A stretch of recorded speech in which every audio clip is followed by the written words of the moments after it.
Welcome to The Explainer. We're skipping the usual agenda today, because we're diving straight into one of the most epic, mind-boggling historical mysteries out there. I mean, just imagine an entire, sprawling metropolis, steeped in ancient lore, resting silently at the bottom of the ocean. To unpack this, I recently sat down with Dr. Sharma, a brilliant marine archaeologist, to explore this wild intersection where ancient texts meet cutting-edge marine science.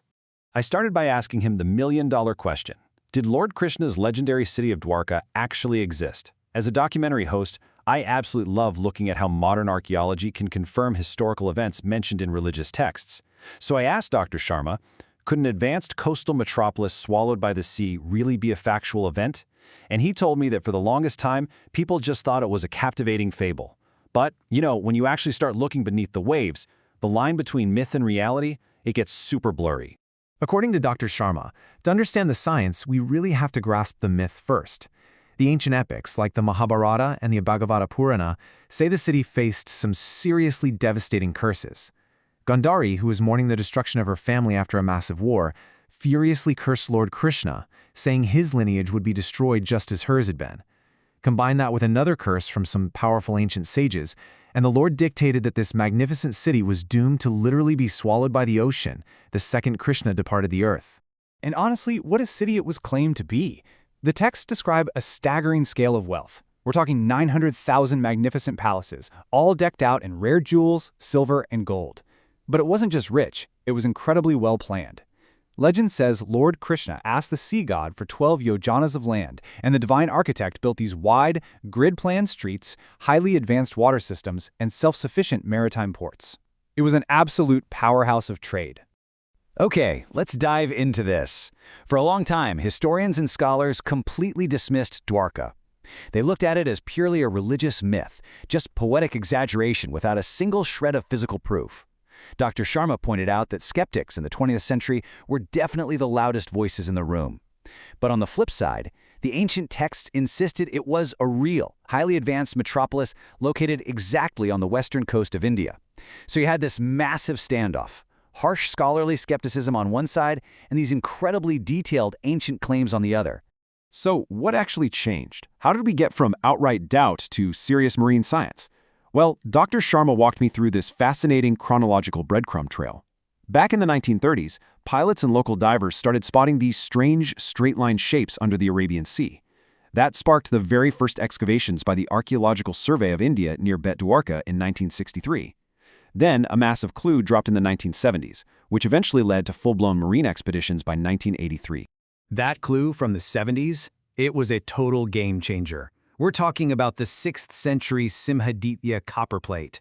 This ancient artifact, belonging to a king named Simhaditya, was found just sitting in the Jamnagar government records. And it's absolutely crucial because it explicitly states that Lord Krishna lived there. Dr. Sharma emphasized that this was the very first verifiable historical document that merged faith and geography. It provided massive counter-evidence to the skeptics, claiming Dwarka was just a fairy tale. And that brings us to an absolute legend in this field, Dr. S.R. Rao, India's pioneering marine archaeologist. Facing immense doubt and seriously lacking funding, he famously said, "I treat the texts not as religious books, but as historical documents." Dr. Sharma told me that Rao's conviction was unshakable.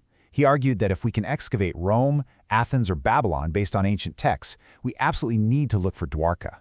He believed the epics held literal geographic truths. And Dr. Rao didn't just talk the talk. He literally went into the water. Those 1980s expeditions were grueling. Without any modern robotics, these researchers were down there searching the seafloor by hand. But the counter-evidence they found? Staggering. They discovered a 560-meter-long human-made stone wall exactly where the text said it would be.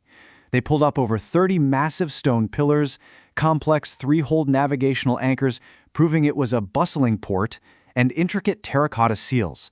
The physical proof was suddenly right there in front of them. Now you might be wondering, what happens when you bring modern tech into the mix? Well, fast forward to the multi-agency expeditions between 2001 and 2007, and it's a whole new ballgame. Scientists scanned over 4,000 square meters using advanced sonar, deployed sub-bottom profilers, and sent down marine robots.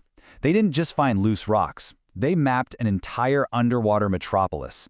We're talking highly planned drainage systems and massive limestone blocks that look exactly like the foundations of those grandiose palaces described in the lore. But finding ancient ruins is only half the battle, right? How do you actually prove when they were from? Dr. Sharma explained that this is where the hard science kicks in.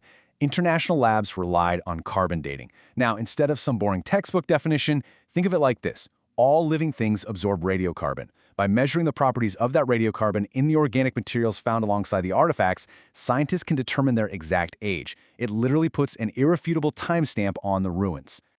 And to make absolutely sure they were right, the teams cross-verified those findings using something called thermoluminescence dating. Now, this is a brilliant scientific method that measures the accumulated radiation dose in ancient minerals. It's incredibly accurate for dating things like pottery and ceramics. By combining these specific dating techniques, Dr. Sharma noted that researchers weren't just guessing based on architectural styles. They were extracting precise historical data directly from the artifacts themselves. So what were the results from all those rigorous tests? They yielded a number that literally left scientists and historians absolutely stunned: 9,000. Yep, you heard that right. 9,000 years old. To put the historical weight of that number into perspective, think about the famed Harappan civilization. That's long been considered the cradle of urbanization in the region, and it dates back roughly 5,000 years. But these submerged Dwarka artifacts? Up to 9,000 years old. Dr. Sharma emphasized that this is a totally paradigm-shifting revelation. It has the potential to completely rewrite our accepted historical timelines of human civilization. Which brings us to the ultimate scientific mystery of this explainer. If this incredibly advanced, wealthy city existed, what kind of catastrophic event caused it to vanish so completely? The ancient myths blamed divine curses, but what does the geological data say? We kind of have to pivot here from proving the city existed to solving the mechanics of its apocalyptic destruction. Enter Professor Rands and his sea level rise theory. Dr. Sharma broke this down for me, and it is fascinating. Analyzing 20,000 years of data from the Arabian Sea paints a very clear picture. Roughly 9,000 years ago, sea levels were about 25 meters lower than today. But around 5,000 BCE, there was a sudden, rapid, multi-meter rise in sea level. This could have been triggered by a massive tsunami or a violent glacial shift. The result? Rapid flooding that completely drowned the coastal lands, taking the legendary city down with it. And here's a totally surprising fact. This wasn't just an isolated local event. Dr. Sharma pointed out that geological data confirms massive global sea level disruptions were happening concurrently all over the world. Evidence of simultaneous coastal catastrophe during this exact era has been found in the Caribbean islands, Indonesia, and South America. So the sinking of Dwarka wasn't a standalone tragedy. It was likely part of a massive global climatic shift that literally changed the face of the Earth. Bringing this explainer into the modern day, the validation is now pretty much undeniable. In 2007, the Indian Navy and the ASI officially confirmed the structural ruins. And in February 2024, Prime Minister Modi actually descended to the seafloor to offer a peacock feather in tribute. It has firmly transitioned from a purely mythological tale to a celebrated archaeological reality, recognized globally as the lost city of Krishna. If there's one core takeaway from my entire conversation with Dr. Sharma, it's this. Science and faith aren't always opposites. Sometimes they are simply two different paths reaching the exact same historical truth. The ancient religious texts gave marine archaeologists the map, and modern sonar, carbon dating, and relentless scientific dedication gave them the irrefutable proof. So, I want to leave you with this provocative thought. As our technology improves and we map more and more of the ocean floor, what other ancient legendary myths are quietly waiting to be discovered down there? I mean, if a 9,000-year-old city of gold can be found beneath the waves, what else is out there? Keep questioning, keep learning, and I'll see you in the next explainer.